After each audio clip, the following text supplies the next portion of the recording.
శ్రీరామ ద్రావిడ సంఘం విశాఖ శాఖ సమావేశం, ఉగాది ఉత్సవం, పంచాంగ పఠనం, పంచాంగ వితరణ అధ్యక్షులు శ్రీ వేమకోటి సుబ్బలక్ష్మి నరసింహ శర్మ ఆధ్వర్యంలో దుర్గాలమ్మ కోవెలలో మధ్యాహ్నం 3 గంటల నుండి 6 గంటల వరకు సమావేశం జరిగినది. ఈ సమావేశంకు కేంద్ర కార్యవర్గం నుండి శ్రీ జోస్యుల శివప్రసాద్ శర్మ గారు మరియు శ్రీ సుసారపు సింహాచలం శర్మ గారు ముఖ్య అతిథులుగా మరియు శ్రీ దార్లపూడి అప్పల రాధాకృష్ణ గారు ప్రత్యేక అతిథిగా పాల్గొన్నారు. ఈ కార్యక్రమంలో డాక్టర్ పెంట శేషుబాబు, జ్యోతిష్య రత్న, ఉభయ భాష ప్రవీణ శ్రీ విద్య ఉపాసకులు పంచాంగ పఠనం చేసినారు. భారతదేశం ఆర్థిక, సైనిక, రాజకీయ రంగాలలో ముందంజ వేస్తుందని, దేశంలో రాజకీయ సుస్థిరత ఉంటుందని, పంటలు బాగా పండుతాయని, బంగారు, వెండి, పెట్రోలియం, దాసు ధరలు పెరుగుతాయని, ధార్మిక కార్యక్రమాలు పెరుగుతాయని చెప్పారు. మేషాది ద్వాదశ రాశుల వారికి గోచార ఫలితాలు చెప్పారు. దుర్గాలమ్మ కోవెల ప్రధాన అర్చకులు శ్రీ పట్నాల హరిప్రసాద్ రాంబాబు మూర్తి పాల్గొన్నారు.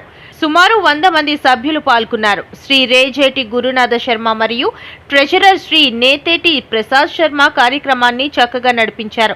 దుర్గా కోవెల కమిటీ సభ్యులు శ్రీ పల్ల సూరిబాబు గారు పండితులందరినీ దుస్సాలువలతో సత్కరించారు. శ్రీ భోగాపురపు కార్తికేయ శర్మ, పెంట వెంకటరమణ శర్మ, విశాఖపట్నం జిల్లా సంఘాలు తదితరులు పాల్గొన్నారు. కరణం వల్ల కార్యసిద్ధి కలుగుతుంది. పంచాంగ ఫలదిత్వం కాలవిత్ కర్మకృత్ ధీమాన్ దేవతానుగ్రహం లభేత్. మరి ఇవన్నీ ఇచ్చేస్తే భగవంతుడు ఎందుకండి అన్నాడు.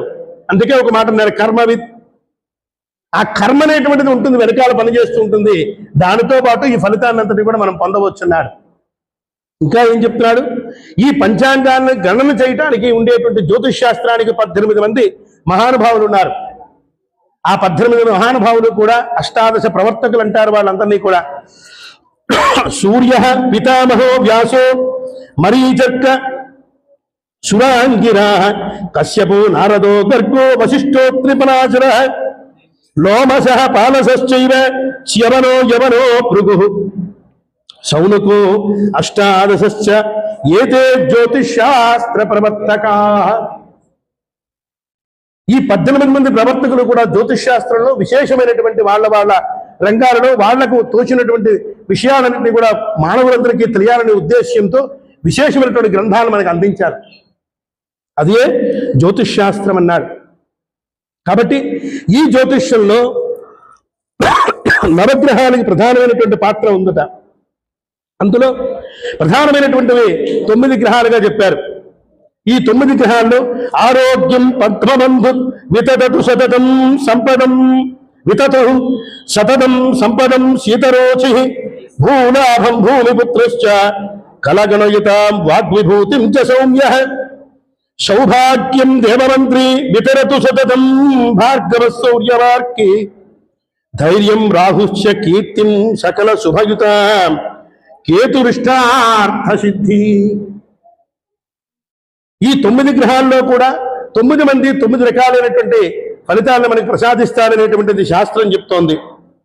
అంతేకాకుండా యద్వర్షాదౌ నింబకుశుమం శర్కరాంలగుతైర్యుతం భక్షితం పూర్వయామే స్యాత్ తద్వర్షం సౌఖ్యదాయకం. ఎప్పుడు వర్షాదో ఉగాది రోజున వర్ష ప్రారంభ కాలమున నింబకుశుమం వేపపూతతో కూడినటువంటి ఈ యొక్క ఉగాది పచ్చడిని ఎవరైతే సేవిస్తారో తద్వర్షం సౌఖ్యదాయకం, ఆ సంవత్సరం అంతా కూడా సుఖాన్ని ప్రసాదిస్తుంది అనేటువంటిది మనకి శాస్త్రం తెలియజేస్తున్నటువంటి మాటగా మనకి తెలియజేస్తూ, ఇదానీ శ్వేతవరాహ కల్పే స్వయంభునాద్యాః షణ్మవతో గతాః సప్తమే వైవస్వత మన్వంతరే 27 మహాయుగాని గతాని అధున 28 మహాయుగ వర్తమానం కలియుగం వ్యవహ్రియతే. ఇప్పటి వరకు కూడా మనకి శ్వేతవరాహ కల్పము, స్వయంభువాది షణ్మనమోహగతాః 6 మనువులు వెళ్ళిన తర్వాత 7వ మన్వంతరంలో మనం ఉన్నాం. వైవస్వత మన్వంతరం అని చెప్పుకుంటున్నాం. వైవస్వత మన్వంతరే కలియుగే అని చెప్పుకుంటున్నాం. ఈ కలియుగం కూడా ఎప్పుడుదండి? 27 మహాయుగాలు గతించిపోయాయి. 28వ మహాయుగంలో కలియుగంలో మనం ఉన్నాం. అటువంటి కలియుగంలో యుగం భవేత్ వత్సర పంచకాని యుగానితు ద్వాదశ వర్ష షష్ఠ్యాప్పుడు ప్రమాణము చేత ప్రభవాద 5 సంవత్సరములకు ఒక యుగము చెప్పున్న 5 12 60 అంటే 12 యుగములుగా అగుచున్నవి.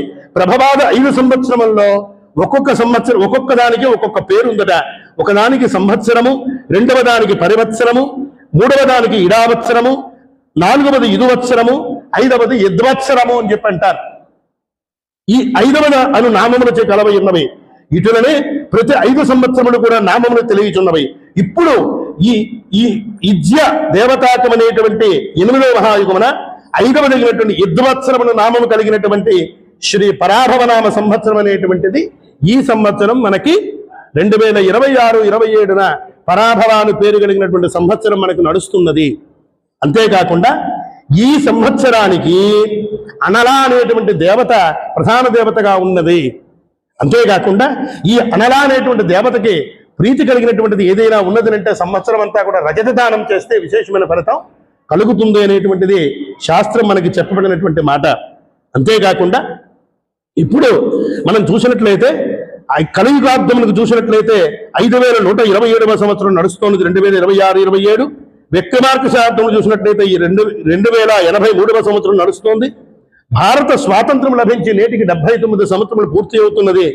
శ్రీ శంకరాచార్యులు మనకి లభించి ఆయన గతించి 2098 సంవత్సరాలు నడుస్తున్నాయి.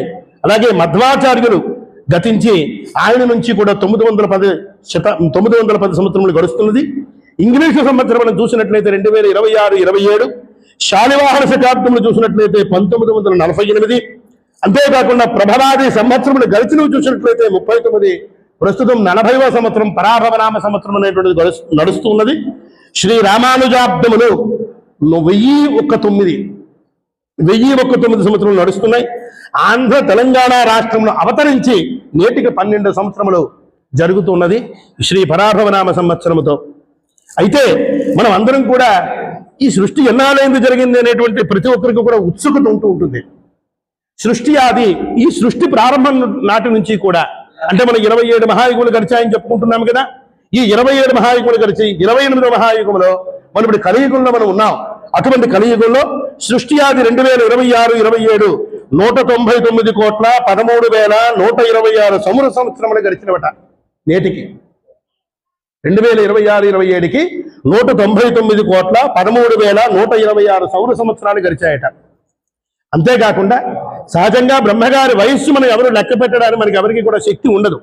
కానీ బ్రహ్మగారి వయస్సు మొత్తంగా చూసుకున్నట్లయితే 3,15,36,000 కోట్లు ఆయన తాలూకు మొత్తం వయస్సు. అటువంటి బ్రహ్మగారి వయస్సులో ఆయన తాలూకు వయస్సు నేటికి 2026-27కి 51 సంవత్సరముల 1 నెల 1 పక్షం 1 రోజు 2వ యామంలో ఉన్నారు బ్రహ్మగారు. ఇప్పుడు అంటే 2026-27 పరాభవనామ సంవత్సరంలో ఆయనకి 50 క్రాస్ చేసి 51th ఇయర్లో ఉన్నారు. ఆయన 51వ సంవత్సరంలో బ్రహ్మగారు ఉన్నారట. బ్రహ్మమానం లెక్క పెట్టడానికి మనం ఎవరమండి? సామాన్యులం. మహా అయితే మనం బ్రతికేది 50 సంవత్సరాలు 60 సంవత్సరములు. ఆయన కొన్ని వేల కోట్ల సంవత్సరాలు ఆయన బ్రతుకుతాడు. అంటే ఆయన ఇప్పుడు మిట్ట మధ్యాహ్నంలో ఉన్నారు. ఆయన ఇప్పుడు మిట్ట మధ్యాహ్నంలో ఉన్నారట బ్రహ్మగారు. ఇది మనం తెలుసుకోవాల్సినటువంటి విశేషమైనటువంటి విషయం. అయితే ఈ సంవత్సరానికి ఉండేటువంటి పేరు మీ అందరికీ కూడా మరొకసారి చెప్తాను, పరాభవ. అయితే ఇంకొక విషయాన్ని కూడా మనం గమనించాలి. మనకి సామాన్యంగా 5 మానాలు ఉంటాయి. చాంద్రమానము, సౌరమానము, నక్షత్రమానము, శ్రావణమానము, బార్హస్పత్యమానం అనేటువంటి 5 మానములు ఉంటాయి. సహజంగా 9 మానములు ఉంటాయి. కానీ మనము జ్యోతిష శాస్త్ర ప్రకారంగా 5 మానములను మనం పాటిస్తూ ఉంటాం. ఈ 5 మానములో వింజస్య ఉత్తర భాగం అంతా కూడా బార్హస్పత్యమానమే పాటిస్తూ ఉంటుంది. వింజవాసులకి ఉత్తర భాగం అంతా కూడా అంటే వింజ పర్వతాలకు అటువైపు వాళ్ళంతా కూడా మనం ఉత్తరాది అంటూ ఉంటాం. ఇప్పటికీ మీరు కాశీ వెళితే కాశీ సంకల్పం వేరు, బార్హస్పత్యమానం ప్రకారంగా నడుస్తుంది. మరి దక్షిణాది వాళ్ళంతా కూడా ఏం పాటిస్తామండి? సౌరమానం పాటిస్తాం, చంద్రమానం పాటిస్తాం, శ్రావణమానం పాటిస్తాం. అయితే ఈ సంవత్సరము ఒక గొప్ప విశేషం జరగబోతోంది. చాలా మందికి తెలియనటువంటి విశేషం ఒకటి జరగబోతోంది. ఏమిటండి?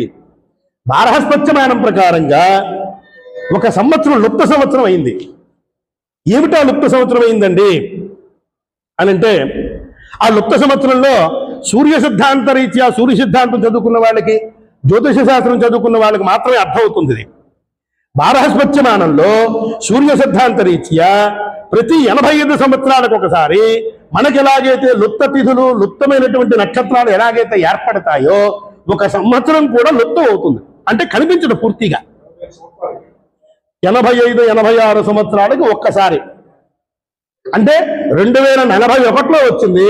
మళ్ళా ఈరోజు 2000 కాదు, 1941లో వచ్చింది. 2026లో మళ్ళా వస్తుంది ఈ సంవత్సరం. అందున ఈ సంవత్సరము బారహస్పత్యమానం ప్రకారంగా సిద్ధార్థి అనేటువంటి నామ సంవత్సరం లుప్తమైపోయింది. సిద్ధార్థి తర్వాత వచ్చింది రౌద్రి అనే నామం వచ్చేసింది. అసలు పద్ధతిగా అందరికీ తెలియాల్సిన విషయం ఏమిటంటే, బారహస్పత్యమానం ప్రకారంగా ఒక సంవత్సరం లుప్తమైందంటే ఆ సంవత్సరం శుభ కార్యక్రమాలు చెయ్యరాదు అనేది శాస్త్రం. కానీ మన వాళ్ళు ఎవరు పాటించట్లా. ఎందుకంటే బారహస్పత్యమానం బృహస్పతి ఆధారంగా వెళుతుంది, గురుని ఆధారంగా వెళుతుంది. గురుని ఆధారంగా వెళ్ళేటువంటి ప్రతి సంవత్సరంలోనూ కూడా చాలా విశేషమైనటువంటి ఫలితాలు కలుగుతాయి. అందుకే మీకు ఉత్తరాదిలో ఉండేటువంటి జ్యోతిష్ శాస్త్రం మీద పట్టు దక్షిణాదిలో ఉండదు. నేను గంటాబద్ధంగా చెప్పగలను ఆ విషయం. ఎందుకంటే కాశీలో మహాపండితులు ఎందుకు ఉన్నారంటే వాళ్ళు బారహస్పత్యమానం ప్రకారంగానే మాట్లాడతారు. వాళ్ళు మన వాళ్ళు అందరూ అన్నారు, మూఢంలో మన ప్రతిష్ఠ చేశారు, రాముల వారి ప్రతిష్ఠ అని చెప్పి అన్నారా లేదా? ఎప్పుడు చేశారు? ఆషాఢ మాసంలో ఎప్పుడో చేశారు ప్రతిష్ఠ, శూన్యమాసంలో. ఎందుకు చేశారు? వాళ్ళు బారహస్పత్యమానం ప్రకారంగా చేశారు. బారహస్పత్యమానం ప్రకారంగా లుప్త సంవత్సరం ఏదైతే వస్తుందో ఆ సంవత్సరం శుభ కార్యక్రమాలు నిర్వహించరాదు అనేది శాస్త్రం. కానీ మన వాళ్ళు అది చెయ్యరు. ఎందుకు? మనం పాటించేటువంటిది చాంద్రమానం, సౌరమానాన్ని మనం పాటిస్తూ ఉంటాం కాబట్టి. అలాగే ఈ సంవత్సరానికి వచ్చినట్లయితే రాజాది నవనాయక నిర్ణయాల్లో చూసినట్లయితే షష్ఠిశ్రీ చాంద్రమానాది పరాభవనామ సంవత్సరానికి చాంద్రమాన సంవత్సర వారాధిపతి ఈ సంవత్సరం రాజు అవుతారు. మనందరికీ తెలుసు, గురువారం వారాధిపతి గురుడు, ఆయన రాజు అవుతారు. అలాగే మేష సంక్రమణ వారాధిపతి మంత్రి అవుతాడు, ఆయన కుజుడు. మేష సంక్రమణం ఎప్పుడు పడుతుందో ఆ వారాధిపతి, ఏ రోజు పడుతుందో ఆ వారాధిపతి మంత్రి అవుతాడు, ఆయన కుజుడు.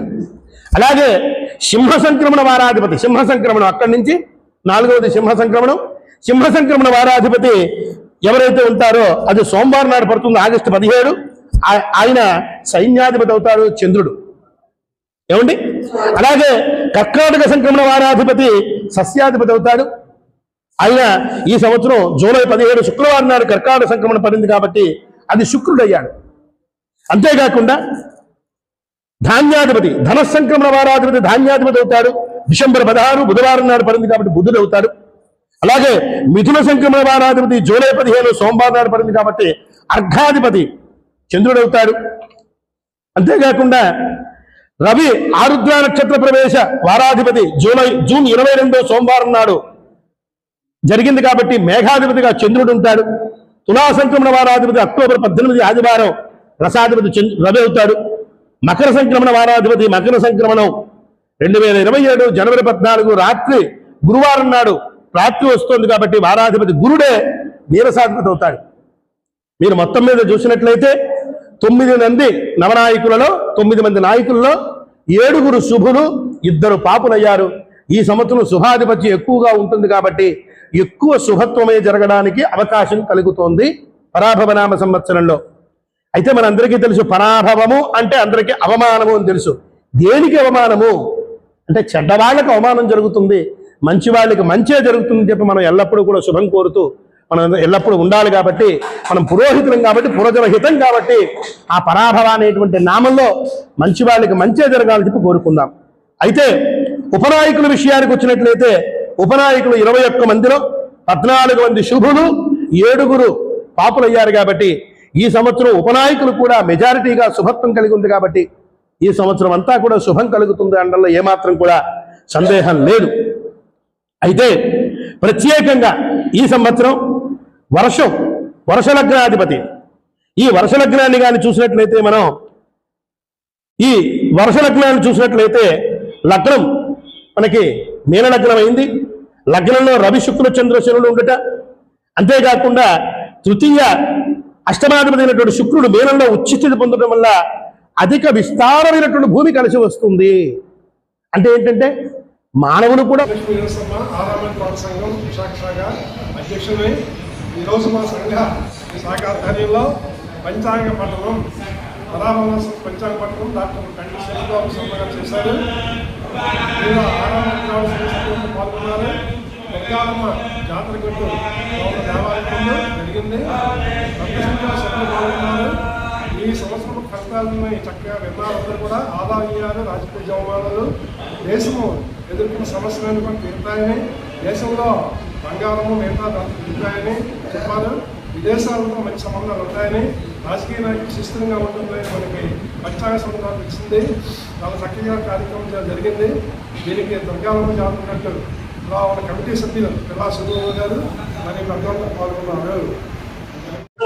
ఇది విశాఖపట్నం ఆరామ ద్రావిడ సంఘం విశాఖపట్నం జిల్లాలో ఈ సంవత్సరం పరాభవనామ సంవత్సరం పంచాంగ శ్రవణం లోక కళ్యాణార్థమై పంచాంగ శ్రవణ కార్యక్రమం ఈ సంవత్సరం విశాఖపట్నం జిల్లా చంద్రంపాలెం దుర్గాలమ్మ దేవాలయంలో నిర్వహించారు. ఈ కార్యక్రమానికి శ్రీ డాక్టర్ పెంట శేషబాబు శర్మ గారు ఆధ్వర్యం వహించి ఆయనే పంచాంగ శ్రవణం చేశారు. అలాగే అందరికీ పంచాంగ వితరణ కూడా జరిగింది ఈ సంవత్సరం. కాబట్టి ఈ కార్యక్రమం లాగే ప్రతి సంవత్సరం కూడా ఇలాగే కార్యక్రమాలు జరుగుతున్నాయి. ఇందులో ఈ దేవాలయం తాలూకా నిర్వాహకులు పిల్లా కృష్ణమూర్తి పాత్రుడు గారు మొదలైనటువంటి గ్రామ పెద్దలందరూ కూడా ఈ కార్యక్రమానికి సహకరించారు. అలాగే మీడియా వారు కూడా ఈ కార్యక్రమంలో చాలా సహాయ సహకారాలు అందించి ఈ కార్యక్రమాన్ని జయప్రదం చేశారు.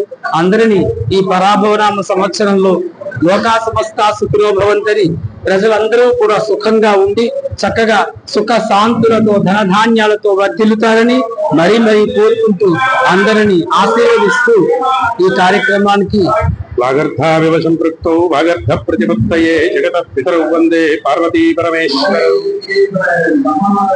పరమ పవిత్రమైనటువంటి భక్తాగ్రేసులందరికీ కూడా రాబోతున్నటువంటి పరాభవనామ సంవత్సర ఉగాది శుభాకాంక్షలు. నా పేరు డాక్టర్ పెంట శేషబాబు శర్మ. నేను విశాఖపట్నం జిల్లా పెందుర్తి మండలం నరవ గ్రామంలో శ్రీ రాజరాజేశ్వరి తాజ్యోతిష పీఠ వ్యవస్థాపకుణ్ణి. అంతేకాకుండా ఈ రాబోతున్నటువంటి పరాభవనామ సంవత్సరం విశేషమైనటువంటి శుభ ఫలితాలను ప్రసాదిస్తుంది. ఎందుచేతనంటే ఈ పరాభవనామ సంవత్సరానికి అధిపతి గురుడు, మంత్రి కుజుడు, విశేషంగా 9 మంది నవనాయకులలో 7 శుభులు, 2 పాపులు, అంటే శుభాధిపత్యం ఎక్కువగా ఉన్నది. అంతేకాకుండా ఉపనాయకులు 21 మందిలోనూ కూడా 14 మంది శుభులు, 7 పాపులు. కాబట్టి ఎటు చూసినప్పటికీ కూడా శుభాధిపత్యం ఈ పరాభవనామ సంవత్సరంలో ఉండబోతోంది. అంతేకాకుండా ప్రత్యేకమైనటువంటి విషయం ఏమిటంటే గురుడికి ఆధిపత్యం రావటం, గురుడు రాజు అవ్వటం కూడా ఎన్నో శుభాలను చేకూరుస్తుంది. ప్రత్యేకంగా ఈ సంవత్సరం కేతు అధిపతిగా కలిగినటువంటి పరాభవనామ సంవత్సరంలో మోక్షకారకుడు కేతువు కాబట్టి ప్రజలందరిలోనూ కూడా ధార్మికమైనటువంటి ప్రవృత్తి కలుగుతుంది. దాన ధర్మాల పట్ల విశేషమైన ఆసక్తి చూపిస్తారు. తీర్థయాత్రల మీద ఆసక్తి చూపిస్తారు. గంగా స్నానాలు ఇట్లాంటి పుణ్య స్నానాలు ఎక్కువగా చేస్తారు. తీర్థక్షేత్రాల్లో ఎక్కువైనటువంటి ప్రజలందరూ కూడా తిరుగుతూ ధర్మమయందు ఆసక్తి కలిగిస్తారు. ప్రత్యేకంగా చెప్పాల్సింటే ఈ సంవత్సరం మనకి దేశానికి ఎంతో సుభిక్షం కలుగుతుంది. పాలకుల్లో విశేషమైనటువంటి ధర్మ ప్రవృత్తి కలుగుతుంది. రాజుల్లోనూ కూడా పాలకుల్లోనూ కూడా ధర్మ ప్రవృత్తి కలిగి ప్రజల యందు విశేషమైనటువంటి సద్బుద్ధి చేత పాలన సాగిస్తారు. ఈ సంవత్సరం మన దేశానికి శుభం కలగడంలో ఏమాత్రం కూడా అతిశయోక్తి లేదు.